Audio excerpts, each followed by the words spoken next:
This video contains spoilers regarding alpha information found on wowhead.com and the World of Warcraft's Battle for Azeroth alpha. Be advised that this information can be adjusted or changed in the near future, but it may very well retain the same.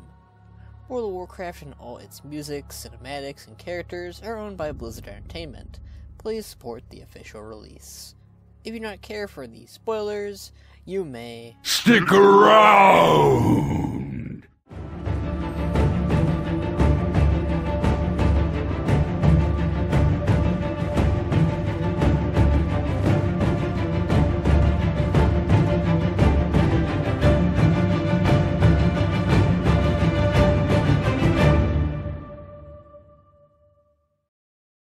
Greetings and salutations, everyone. I hope you had a wonderful Easter and April Fool's Day.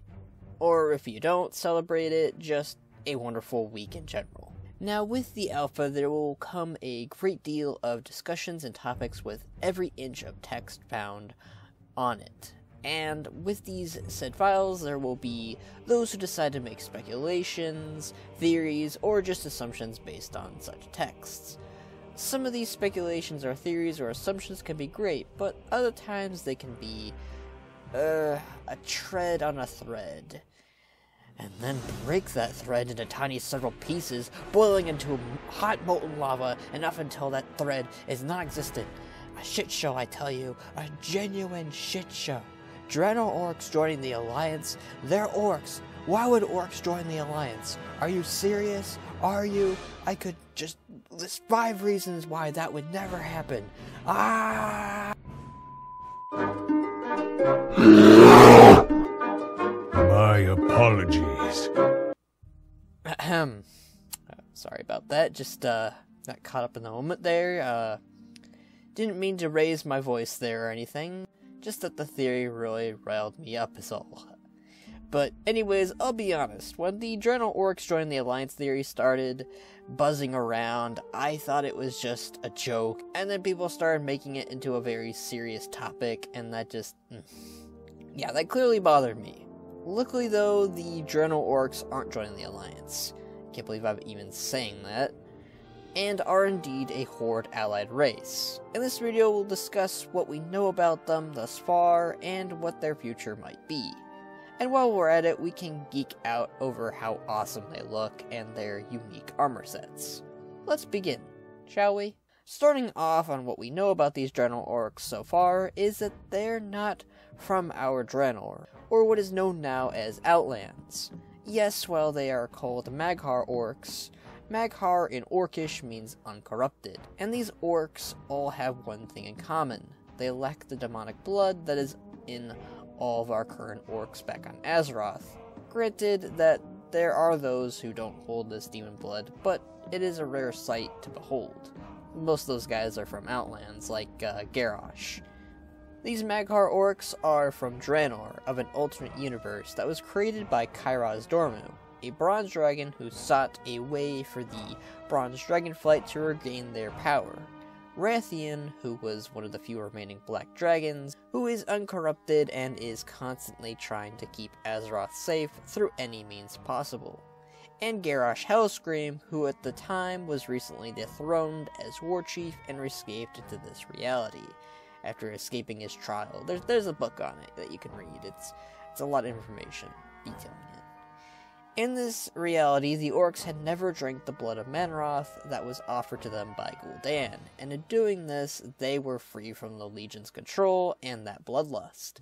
It is why they do not have green skin like our orcs do, like I said before. The original plan devised by Rathian and Kairos Dormu was to have Garrosh be freed from his prison and trial on Pandaria, and then for him to rally the orcish people in this alternate reality.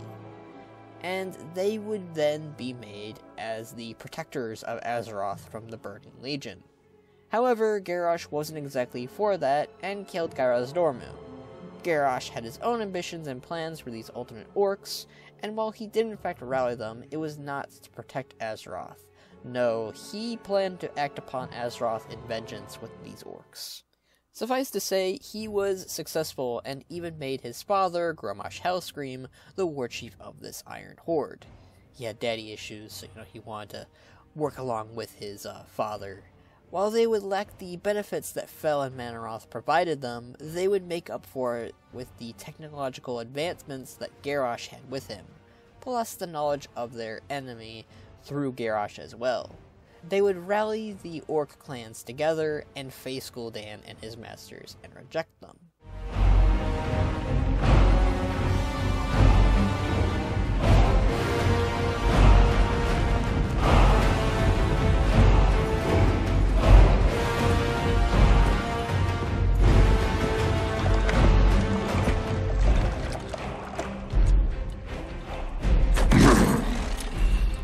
Drink, Hellscream. Claim your destiny. You will all be conquerors.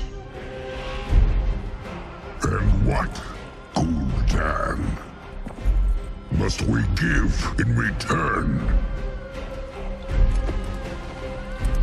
Everything.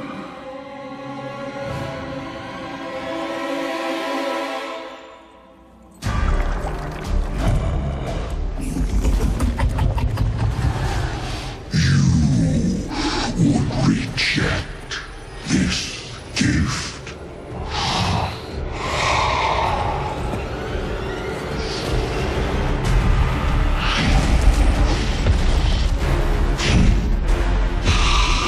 And did you bring these mongrels here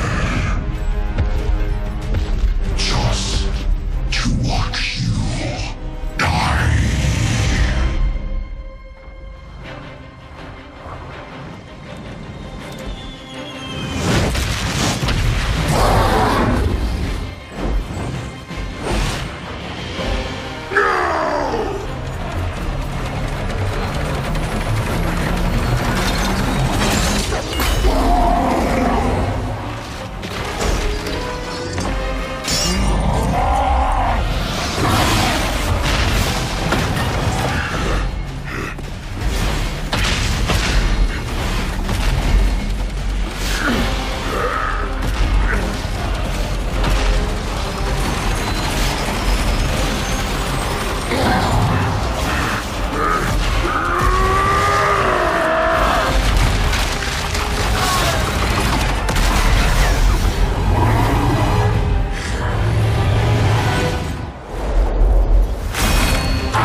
Not our destiny.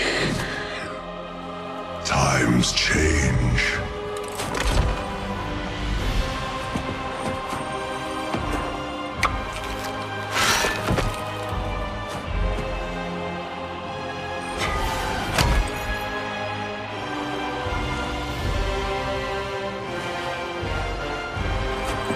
We will never be slaves!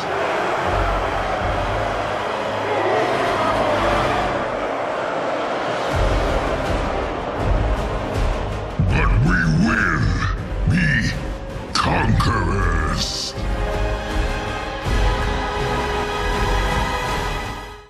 And with the majority of the Orcish clans rallied under the banner of the Iron Horde, and that they planned to invade Azeroth, who Garrosh told them that they were filled with the greatest enemies of all time. And most of the Iron Horde trusted in Garrosh, viewing him as a prophet able to tell such oddities. They used Gul'dan and his Shadow Council as conduits for their own dark portal, as they themselves didn't wish to dirty their hands in that sorcery, but Gul'dan and his pawns already had. Henceforth, the connection between Azeroth and Ultimate Draenor was born, and started a very, interesting expansion, with a great deal of ups and many downs. The champions of the Alliance and the Horde marched into this dark portal and severed the link almost immediately, by freeing Gul'dan and his Shadow Council. This allowed Gul'dan to do a great deal of many things and honestly ended up harming us more than the Iron Horde ever could. But that is not to say that these clans or the Iron Horde were not to be underestimated. We ended up facing such clans like the Bleeding Hollow, a clan of ritualistic orcs who had a boon in empowering themselves with vigorous blood magics and had elders or leaders capable of foretelling future events. They mostly resided in the Tadan jungle. They were led by Kilrog Deadeye. The Shattered Hand, a clan of gladiatorial orcs who severed their own hands and exchanged them for weapons. They were masterful assassins and warriors. They mostly resided in the Spires of Iraq, though they were in other places on Draenor as well. They were led by Kargath Bladefist. The Shadowmoon, a group of once shaman who had a great understanding for the stars and their nightlit sky. They mastered the skill and power of the void later on, and they resided in Shadowmoon Valley. Surprising, I know. They were led by Ner'zhul. The BLACKROCK clan, a clan who were disciplined and organized and militaristic, who'd boast expert smiths and metalworkers. They were well armored and utilized brute strength and weaponry to destroy their foes. They mostly resided in Gorgrond, but they were in Talador and other places on Draenor as well. They were led by Blackhand. The Thunderlord clan, a clan of Gron conquerors who had little kinship with their beasts that they had tamed or enslaved. They resided in Frostfire Ridge, although they were found in other places as well, just like many other clans. They were led by Fenris Wolfbrother, Durotan's eldest brother, who went missing and was assumed dead. The Warsong clan, a clan of mounted raiders who'd favor speed in battle. Their war cries inspired their allies and struck fear into all those who dare get in their way. They resided in Nagrand. Originally, before Garrosh's interventions, they were led by Grommash Hellscream, but Grom passed the title to Garrosh when Grom was busy leading the Iron Horde. We did not face these clans in particular. In fact, they became allies of the Horde as they declined the offer of joining the Iron Horde. The FROSTWOLF, a clan of orcs who were strong and close-knit, whose bond with wolves only added in their strength. They resided in Frostfire Ridge, and they were led by Durotan, Thrall's dad. The Laughing Skull Orcs, a clan of slightly crazed orcs, wearing skulls, who were rather bloodthirsty and violent, but took great pride in their customs. They were presumably led by Kaz the Shrieker. Now, the vast majority of these orc clans were killed by us, including Garrosh, who was killed in a legitimately circumstanced Makara to the death against Thrall. The only two leaders who are not currently dead are Grommash Hellscream, Durotan, and, well, there's also Kaz the Shrieker, so I lied about there only being two, but she's not that important in my eyes. What I would love to see is the combination of current orc leaders on Azeroth and this alternate Draenor leading one another. However, they might create confusion for the Allied Race, so that probably won't happen. Now, after the Iron Horde lost most of its reinforcements to the heroes of the Alliance and the Horde, Gul'dan rose up in power and claimed the seat of the Iron Horde for himself. We of course defeat him and his master Archimonde Defiler, and Draenor is freed from the Legion's grip. Seemingly, peace between the Draenei and Orcs is possible now, despite all the atrocities that Grommash did, but is now forgiven because Draenor is... You know what? I'm not gonna do the joke, guys. I've overdone it. No, nada. Not happening. I'm not doing it. This joke is overplayed now. I mean, there's absolutely no way that I am playing it again. Let's move on with the video and just... Draenor is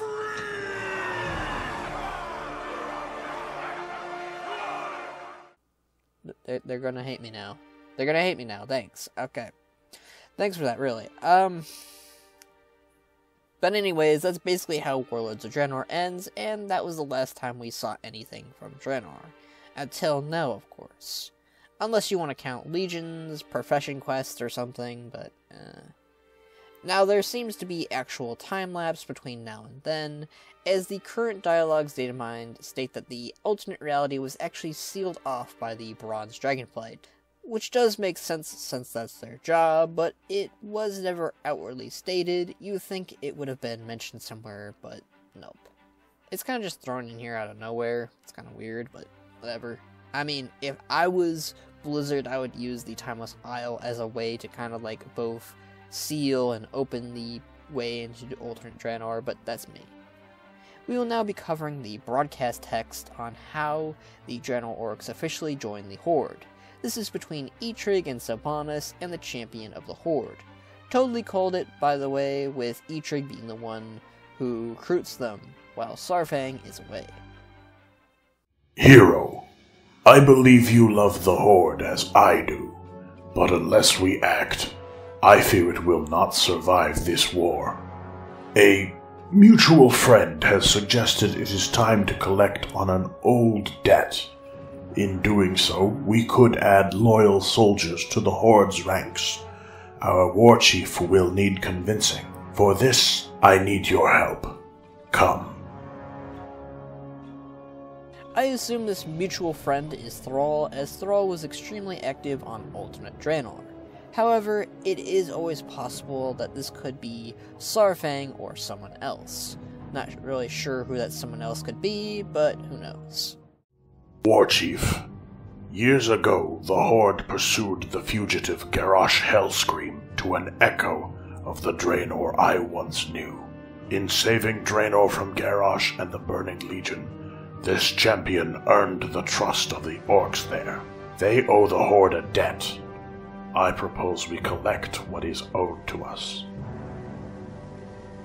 The Mag'har Orcs are legendary for their battle prowess. I will have need of such fearless soldiers in the days ahead. What say you, hero? Are you prepared to pursue a new ally? I find it interesting that it's stated years ago, which implies that there is indeed a time lapse between Warlords of Draenor and Battle for Azeroth.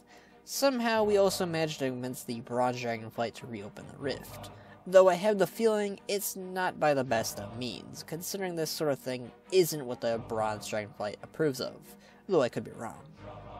Though we could perhaps find another way without their help, and instead go there through the Timeless Isle, like I said earlier, and considering there is a means of getting there through the Isles, I would really approve of this idea, but it's more of an Easter egg, so it probably won't happen, sadly. Years ago, the heroes of this world journeyed to Draenor and fought beside us against the Burning Legion. Our people remained united under the leadership of Garrosh Hellscream, one tribe, the Mag'har. Now the Horde needs our strength against the Alliance, and we have answered their call. With every victory, you will show the people of Azeroth that we are masters of war. No matter where your journey takes you, never forget that the heart of Draenor beats within you. Laktar Ogar. Now Overlord Gaiara, I don't know if I'm saying that right, I'm probably not, I'm sorry if I'm butchering the name, is a completely new character added into the rosters, and I'll be honest here, I'm honestly not a fan of this decision. And again, I have to be clear with how I say this. It's not the fact that she's a woman, alright? Like, I love Thalderstra, Talanji, and Mela, but they all are established characters. Granted, they are all still pretty new, especially Talanji. But I think it would have been better to have Durotan or Grumash lead them, as I'm not really getting the oomph I should be receiving with an orcish leader. This isn't to say I won't be giving this character a chance, quite the contrary, but I would have preferred seeing Grom or Durotan back in action, as Grom could certainly provide us the hole that Garrosh had once filled. I certainly hope that we will be seeing them in the near future, and that Gaiara is simply a representative. Perhaps the scenario will even shed light on where they are. Hopefully they're not dead. Our mission was successful, War Chief. Overlord Gaiara has pledged her soldiers to the Horde. Eitrig has told me of your people's strength. I trust that honor means as much to you as it does to him. Honor is everything to us. We do not make this so lightly, War Chief. Eitrigg and your champion proved their courage and nobility. If they embody the hearts of the Horde, then we will gladly fight beside them. Though our home lies far from these shores, the Mag'har stand with you. Your enemies are now our enemies. I accept your loyalty, Overlord. Your people are welcome within the gates of Orgrimmar. Not too much context into how it happens, but we managed to convince this Overlord into bringing Draenor Orcs into the Horde with the aid of Eitrigg. We're still missing a lot as to how it happens, but I would imagine it's more than just stopping by and asking that they join due to the debt that they owe us. As it said, we prove ourselves in their eyes, which to me means we either did some kind of trial or took care of some kind of threat, maybe the Draenei or something. One possibility is that after Draenor was freed, that the Draenei tried to work out things peacefully with the Draenor Orcs, but many were still upset over Grom and some of the Horde's actions following a similar situation that happened with Garrosh in his own trial, leading Grom's imprisonment, hostilities continuing with two people. I truly can't see peace lasting long between these two sides, at least not forever. This could lead the Horde into rescuing Grom, and this perhaps is how we manage to recruit the Draenor Orcs. Perhaps they then have Grommash go to rally the rest of the Orcs on Draenor, while Overlord Gyara is sent on Azeroth to act on their behalf. A second possibility is that there was an off-screen war between the Draenor Orcs and the Draenei, or maybe even the Legion. I don't know why the Legion would return, but, it's possible, which resulted in many deaths, including Durotan and Grommash, which is why the Draenor Orcs aren't so against joining us in our fight, and are out for vengeance for the Fallen. They did say years ago, which does offer quite the span of time, though it could just be like 2 years or 1 year, There's honestly several possibilities in how we exactly recruit them, and knowing Blizzard, they'll release more details on how in the near future, which we'll definitely cover. One of my favorite parts about the Draenor Orcs is that they're not restricted just on their brown skin options, like many had assumed, but they rather do toy with the idea that this isn't just the Frostwolves and Warsong, but rather it is comprised of all the clans on Draenor, who unite not as the Iron Horde, but as Mag'har. What I really can appreciate is the diversity of the heritage armor. Not only does it come in 3 different colors, but it acknowledges the color schemes that the clans have. There are not all color schemes for every clan, but there's at least 3, so that's pretty nice. I can welcome that idea, at least. I really do love the additions of these Draenor Orcs, and cannot stress how much I hope we see plenty of our old Draenor Orc friends coming along onto Azeroth and fighting alongside us against the Alliance. I look forward to discussing more with you all on them and other things coming in Battle for Azeroth. But until next time, I'm Skull Shorties, and thanks for watching my video. If you'd like to hear more from me, you can follow me on Facebook, Twitter, Twitch, DeviantArt, or even on our very own newly added Discord, open to all. Ciao for now, my appreciated viewers. See ya!